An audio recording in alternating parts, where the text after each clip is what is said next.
Gubernur DKI Jakarta Basuki Cahayapurnama menyatakan tindakan massa yang menolak kehadiran dirinya di RPTRA Bandengan Jakarta bukanlah aksi yang pertama kali. Dalam demonstrasi tersebut, warga protes kebijakan gubernur yang dinilai menyengsarakan rakyat.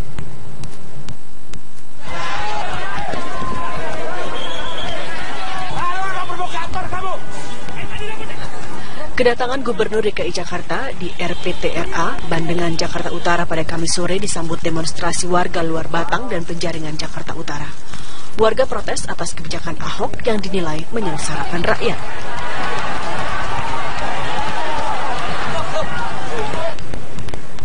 Warga juga berupaya memblokade pintu masuk RPTRA yang akan dikunjungi Ahok. Masa kalau ada massa nggak boleh datang, emang negara ini diatur oleh massa. Mau cara preman sama negara ini kan? Ya saya tetap datang, polisi tanggung jawab. Udah sering. Nggak apa-apa, mobil nggak kena sih.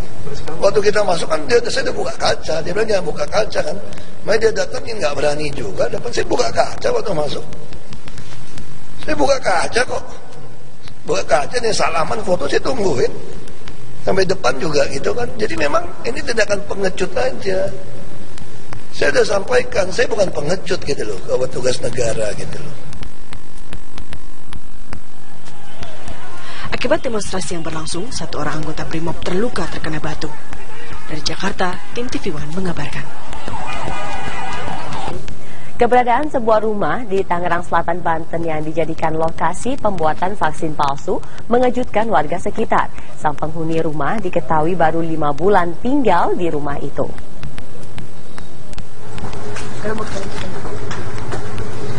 Terungkapnya peredaran vaksin palsu turut mengejutkan warga di perumahan Bintaro Hijau, Pondok Aren, Kota Tangerang Selatan, Banten. Lantaran rumah ini menjadi salah satu lokasi yang digerebek tim Bareskrim Mabes Polri karena diketahui membuat vaksin palsu. Menurut warga sekitar, rumah tersebut baru ditinggali penghuninya bernama Agus beserta keluarganya selama 5 bulan. Kegiatan sehari-hari apa? Ya seperti warga biasa lah, kerja pagi kerja siang pulang, sore pulang. Nggak ada mencurigakan untuk warga sendiri, Pak? Bapak juga tahu dari media. Bapak kaget nggak dengan adanya penggerebekan dari media sih? Kagetnya kenapa, Pak? Ya kok nggak tahu, kita kan cuma selisih satu rumah gitu. Rumah itu kini dalam kondisi sepi setelah penghuninya ditangkap polisi. Pembuatan vaksin palsu di lokasi tersebut diduga telah berlangsung lama, yakni sejak tahun 2003. Dari Tangerang Selatan, Banten, Iksan Bakti, Milhan Wahyudi, TV One mengabarkan. Pemirsa, Partai Golkar secara resmi mendukung Basuki Cahayapurnama sebagai calon gubernur DKI pada Pilkada 2017 mendatang. Surat rekomendasi dukungan kepada Ahok diberikan oleh Ketua Umum Partai Golkar, Setia Novanto, pada Jumat siang.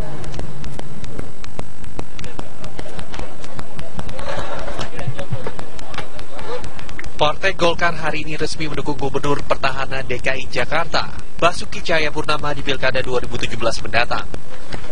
Dukungan tersebut dideklarasikan di kantor DPD Golkar DKI Jakarta siang tadi. Dalam kesempatan itu, Ketua Umum Partai Golkar Setia Novanto memberikan surat rekomendasi dukungannya secara langsung kepada Ahok.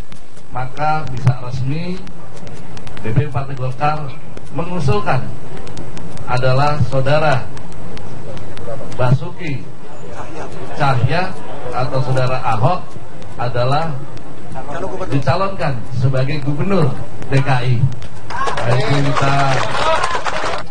Dukungan dari Partai Golkar ini semakin membuat Ahok nampaknya akan memilih maju melalui jalur partai politik dan meninggalkan jalur independen yang selama ini dirintis oleh relawan teman Ahok.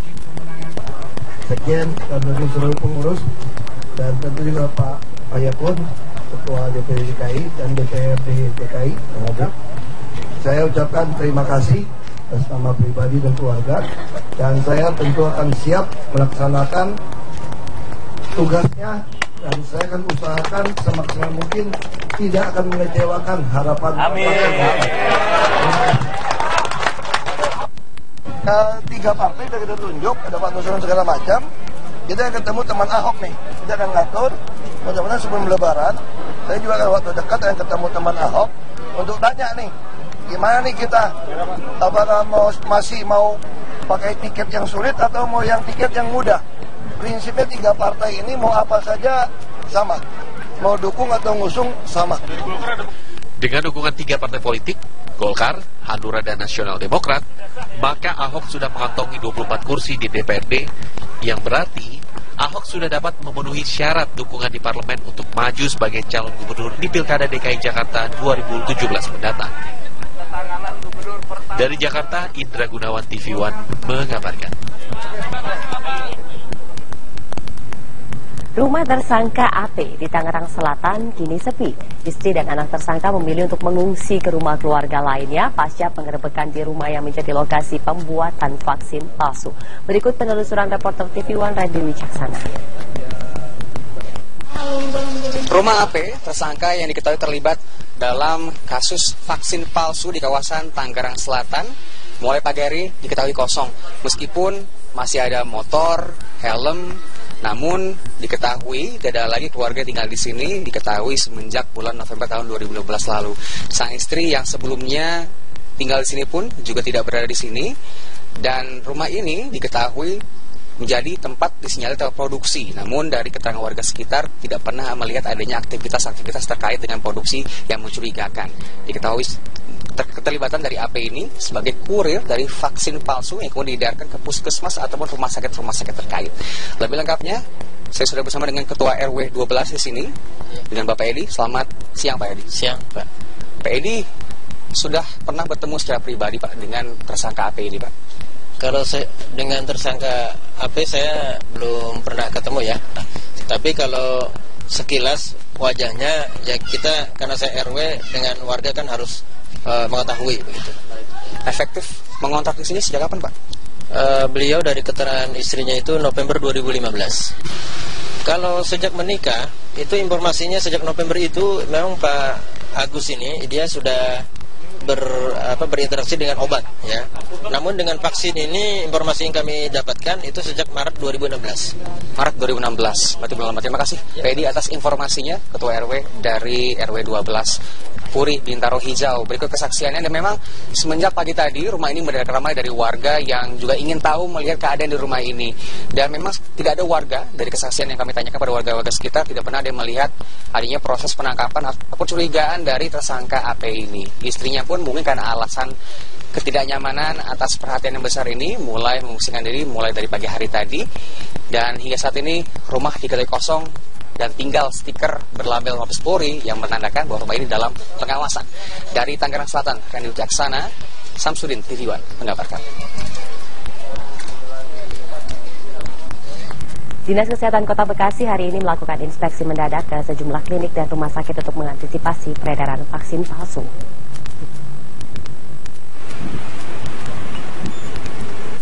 Sebagai tindak lanjut sekaligus antisipasi peredaran vaksin palsu pasca tertangkapnya pelaku pembuat vaksin palsu di Tangerang Selatan, Dinas Kesehatan Kota Bekasi hari ini melakukan inspeksi mendadak atau sidak ke sejumlah klinik dan rumah sakit. Lalu bagaimana masyarakat dapat membedakan vaksin asli dan palsu?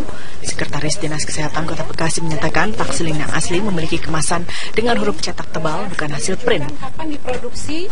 Nomor kode pembuatan yang tertera di kotak kemasan sama dengan botol vaksin yang ada di dalam kotak dan ada tanggal kadaluarsa. Dengan yang di bagian dalamnya, ya kode-kodenya ini memang benar-benar dicetak gitu, bukan di print sama semua gitu ya. Jadi dicetak, dan ini juga kemasannya disegel. Kalau mau diberikan baru dibuka ya. Dan mungkin kalau nomor batch-nya ini yang di kotak ini, nomor batch terdiri dari apa aja? Itu nomor apa ya? Kode pembuatan. Kode pembuatan ya. Beda sama expired itu? Beda. Jadi di sini ada nomor batch, ini kode pembuatan. Di sini juga ada expired date-nya. Nah, ini kode MFG date ya. Kapan dibuat, kapan diproduksi ya. Manufacturing ya. Jadi ini nomornya batch ini sama dengan di bagian dalam, ada di dalamnya. Berdasarkan hasil sidak hari ini, Dinas Kesehatan Kota Bekasi tidak menemukan adanya vaksin palsu di puskesmas, klinik, atau rumah sakit. Namun pengecekan akan terus dilakukan untuk memberikan rasa aman bagi masyarakat yang ingin memberikan imunisasi bagi putra dan putri mereka. Dari Bekasi, Jawa Barat, Kurnia Dwi Haksari, TV One mengabarkan.